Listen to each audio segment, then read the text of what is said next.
সালাম আলাইকুম। JM capital auto সলিউশনের পক্ষ থেকে সবাইকে স্বাগতম। ভিউয়ার্স, আশা করি সবাই ভালো আছেন, সুস্থ আছেন। তো এখানে যে গিয়ারটা দেখতেছেন, তো এটা হলো এই নিসান এক্সটেলের এই গাড়ির গিয়ারটা। তো এই গাড়িটা গিয়ারের সমস্যা ছিল, গাড়িটা প্রচুর পরিমাণে ঝাঁকি দিত এবং ঝাঁকি দিয়ে দিয়ে বন্ধ হয়ে যেত, এবং আমরা এটা খোলার পরে অনেক মেটালের গোড়া পাই। তো আমরা এই গিয়ারটা রিপেয়ার করছি, রিপেয়ার শেষ। তো আমরা দীর্ঘদিন যাবৎ নিসান এক্সটেল নিয়ে কাজ করতেছি। তো আপনারা যদি আমাদের আগের ভিডিওগুলো দেখেন, তখন ওইখানে দেখতে পারবেন যে আমরা নিসান এক্সটেল নিয়ে কী পরিমাণ কাজ করছি। তো আপনাদের যদি নিসান এক্সটেল নিয়ে যে কোনো ধরনের সমস্যা হয়ে থাকে, আমাদের সাথে যোগাযোগ করবেন, হাইব্রিড নন হাইব্রিড। তো আমরা শুধু নিসান এক্সটেল না, সব ধরনের গাড়িরই সার্ভিস করে থাকি, হাইব্রিড এবং নন হাইব্রিড।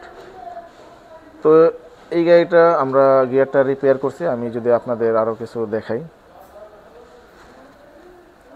তো ভিউয়ার্স এই যে দেখেন, এখানে ফ্রাই হুইলটা খোলা, ফ্রাই হুইলটাও আমরা রিপেয়ার করছি।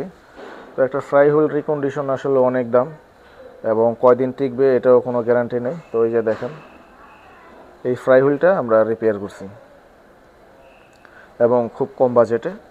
আসলে যাদের বাজেটটা একটু কম, তো তারা আসলে আমাদের কাছে চলে আসতে পারেন, এবং সলিউশনটা হবে 100-এ 100।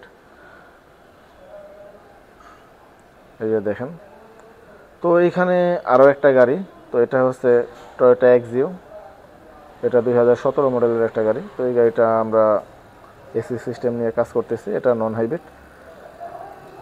তো এখানে দেখেন আরও একটা গাড়ি, তো সেটা হলো নিসান এক্সটেল। তো এই গাড়িটাও গিয়ারে একটু সমস্যা।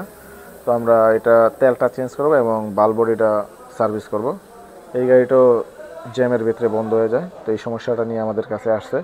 তো আপনাদের যদি হাইব্রিড এবং নন হাইব্রিড যে কোনো ব্র্যান্ডের গাড়ি, সেটা নিসান এক্সটেল হোক, যে কোনো গাড়ি, তো যদি ভালো মানের সার্ভিস আপনারা পেতে চান, তো আমাদের জেএম ক্যাপিটাল অটো সলিউশনে চলে আসতে পারেন। আমরা সেম ডিলার লেভেলের মতো আমরা সার্ভিস দিয়ে থাকি। প্রয়োজনে আমাদের জেএম ক্যাপিটাল অটো সলিউশনের নাম্বারে কল করতে পারেন। যে কোনো প্রয়োজনে, যে কোনো জায়গায় গাড়ি অনেক সময় অনেক সমস্যা হয়ে থাকে, বন্ধ যদি হয়ে যায় রাস্তায়, তাও আমাদের সাথে যোগাযোগ করতে পারেন। ওকে ভিউয়ার্স, সবাই ভালো থাকবেন, সুস্থ থাকবেন। আজকের মতো এখানে বিদায় নিচ্ছি।